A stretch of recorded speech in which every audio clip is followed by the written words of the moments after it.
शिक्षा में हमने महिला कॉलेज, जितने पिछले 5 साल में 7 साल में कॉलेज हमने खोले हैं, आधे कॉलेज केवल महिलाओं के लिए हैं, बाकी आधे कोएड एजुकेशन की हैं, जहां महिला पुरुष दोनों पढ़ सकते हैं। एक प्रकार से महिलाओं को पढ़ने का अवसर और ज्यादा बढ़ गया है। और कभी कभी तो मुझे भी हैरानी होती है, जब कभी पुरस्कार वितरण के कार्यक्रम स्कूल में, कॉलेज में, यूनिवर्सिटी में होते हैं, तो मैं देखता हूं उस प्रथम लाइन में जो टॉप करते हैं उसमें 80% छात्राएं होती हैं, मात्र 20% लड़के रह गए। अच्छी बात भी है, थोड़ी चिंता की बात भी है। अब कभी छात्रों का, बेटों का सम्मेलन होगा तो मैं कहूंगा भैया मुकाबले में थोड़ा आगे बढ़ो, वरना संतुलन दूसरा गड़बड़ा जाएगा। महिलाएं काफी आगे बढ़ गई, पुरुष पीछे रह गए, तो समाज में संतुलन ये भी अच्छा नहीं है। कई प्रकार के दोष हमारे पुरुषों में, बेटों में आ गए हैं। अभी मैं कल पढ़ रहा था, पंजाब में एक मुहिम चलाई गई है, बेटा बचाओ अभियान। उन्होंने बेटा बचाओ अभियान क्यों चलाया? क्योंकि हमारे परिवारों के बेटे वो नशे की तरफ, ड्रग्स की तरफ आगे बढ़ रहे हैं, उनका भविष्य अंधकार में हो रहा है। आज पंजाब में है, कल वो हरियाणा में भी हो सकता है। उसकी जिम्मेवारी भी ठीक रखने की हमारी इस मातृशक्ति की है कि अपने बेटे बेटियों को सबको समृद्ध करना है, तो बेटियों को तरफ भी ध्यान करो। इस नशा के विरोध में जो आवाज उठा सकते हो आप आवाज उठाओ, सरकार आपके साथ खड़ी है, चिंता मत करना। इसलिए महिलाओं के सशक्तिकरण में हमने इनके रोजगार के लिए सेल्फ हेल्प ग्रुप्स बनाए हैं, और मुझे लगता है कि हरियाणा की प्रगति ये बहुत प्रदेशों से काफी अच्छी है। हमारा हरियाणा इस समय 57,376 स्वयं सहायता समूह ये बना करके 5 लाख से ऊपर महिलाएं वो इसकी सदस्य बनी है।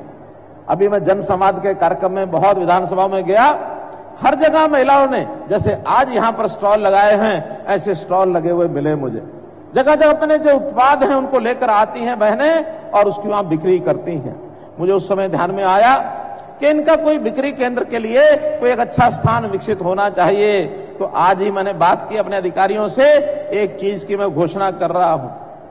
हमने विचार किया कि जितने शहर हैं, अभी केवल जिला केंद्रों के बाद फिर सब डिवीजन हेडक्वार्टर, बाद में ब्लॉक हेडक्वार्टर, धीरे धीरे एक एक स्टेप में चलेंगे। सभी जिला केंद्रों पर मैंने एक निर्देश दिया है अपने डिपार्टमेंट्स को कि वहां 50 से लेके 100 पोटा कैबिन का एक स्ट्रक्चर बनवाएं। और जो बहनें हमारी ये जो अपना उत्पाद बनाती हैं, अपना उत्पाद जो बना हुआ है उसी सेल्फ हेल्प ग्रुप को ये सुविधा मिलेगी।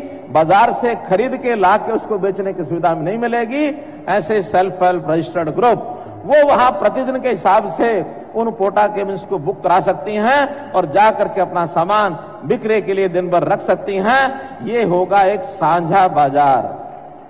साझा बाजार की ये कल्पना की गई है। आवश्यकता पड़ने पर, डिमांड ज्यादा होने पर इसकी संख्या बढ़ाई भी जा सकती है। कम से कम एक हाट जैसे होते हैं, साप्ताहिक हाट, ऐसा वो साझा बाजार हमारी सेल्फ हेल्प ग्रुप को, बहनों के लिए, और एक सुविधा ये उनकी हम दे रहे हैं। हमने बहुत प्रकार के फंड्स इनके लिए क्रिएट किए हैं। रिवॉल्विंग फंड 56 करोड़ रुपया इसमें हमने दिया है। सामूहिक निवेश फंड के लिए 285 करोड़ रुपए का अलॉटमेंट किया है। बैंक क्रेडिट लिंकेज के लिए 880 करोड़ रुपए का इनको जो एक सुविधा दी गई है। और जो रिवॉल्विंग फंड ये सिर्फ 10,000 रुपए जो होता था उसने डबल करके 20,000 करोड़ रुपया ये इनके लिए रिवॉल्विंग फंड कर दिया है।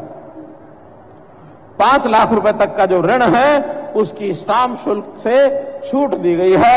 ये भी एक चीज जो है इनके लिए हमने आयोजित की है। भाइयों बहनों, हमारी ये जो सेल्फ हेल्प ग्रुप है इन्होंने बहुत बड़ा योगदान आवश्यकता पड़ने पर किया है।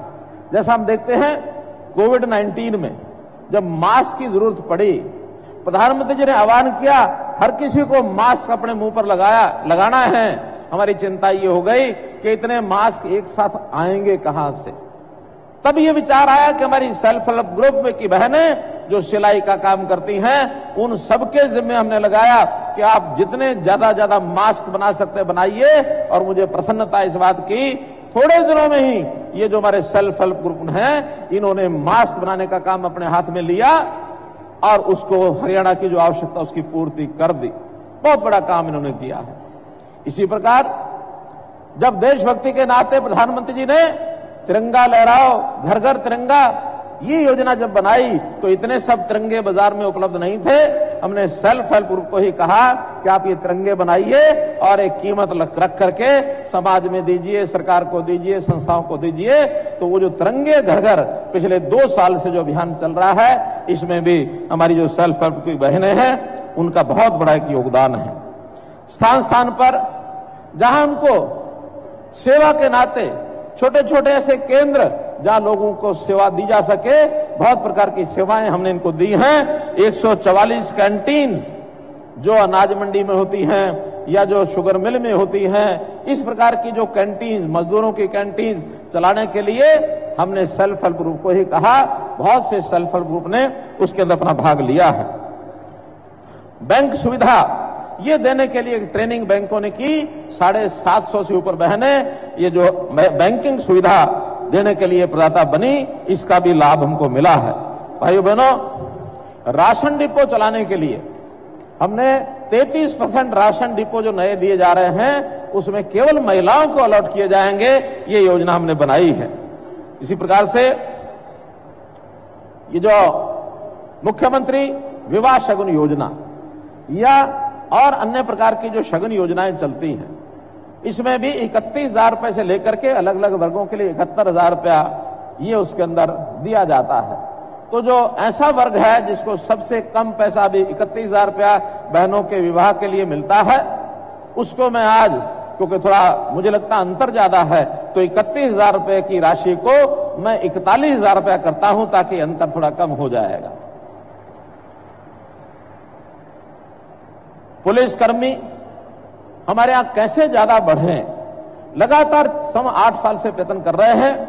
जब हमने सत्ता संभाली थी, महिलाओं की संख्या पुलिस बल में 6% थी और आज बढ़कर के वो 10% पार कर गई है। हमारा लक्ष्य 15% तक महिलाओं की संख्या हम अपने पुलिस बल के अंदर ये ले जाएंगे ताकि महिलाओं की रक्षा सुरक्षा ये अच्छे प्रकार से हो सके।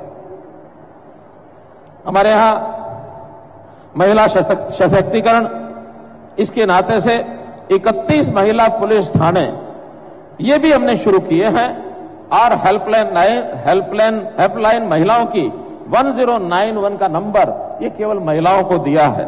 और महिलाओं के लिए अलग से दुर्गा शक्ति ऐप ये हमने बनाया है, अलग से दुर्गा शक्ति वाहिनी बनाई है, अलग से दुर्गा शक्ति रैपिड एक्शन फोर्स बनाई है। महिलाओं के नाते से ये प्रदेश अब सुरक्षा का हर कदम या महिलाओं के सशक्तिकरण के नाते से हर कदम जो अपेक्षा करते हैं उसको हम आगे बढ़ाएंगे।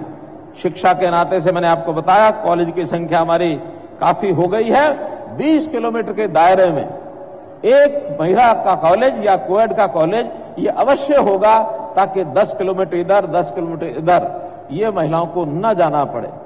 कहीं कहीं से मांग अभी भी आती है कि महिलाओं की शिक्षा के और कॉलेज खोले जाए।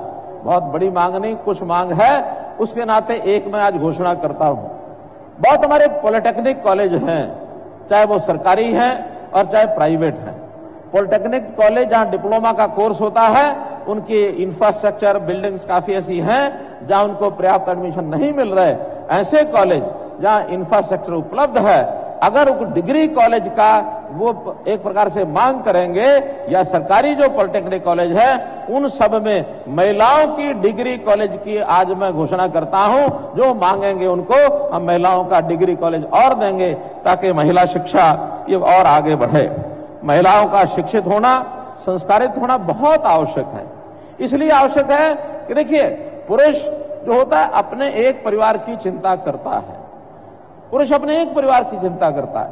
महिलाएं अपने मायके में जब तक रहती हैं, शादी नहीं होती है तब तक वहां की चिंता करती हैं। शादी होने के बाद दोनों परिवारों की चिंता वो करती हैं। वो जहां की बेटी है वहां की भी चिंता करती है, जहां उसकी शादी हुई है वहां भी चिंता करती है। तो एक प्रकार से डबल काम, डबल मेहनत महिलाएं करती हैं। और संस्कारित और शिक्षित महिला होगी तो निश्चित रूप से परिवार वो शिक्षित होगा, संस्कारित होगा। आज पुरुषों के मुकाबले में महिलाओं का परिवार निर्माण में, परिवार के शिक्षित करने में, परिवार को संस्कारित करने में महिलाओं का योगदान ये कहीं अधिक है। तो इस नाते से महिलाओं के उत्थान के लिए हम संकल्पबद्ध हैं। आज के इस त्योहार पर आप सब लोग इतनी भारी संख्या में आए, मैं आपका बहुत बहुत आभारी हूं। और ये जो 12 दिन के बाद 30 तारीख को रक्षाबंधन का त्योहार आ रहा है, वो भी महिलाओं का त्योहार है। वास्तव में ये कहा जाता है ये तीज और रक्षाबंधन महिलाओं का त्योहार है।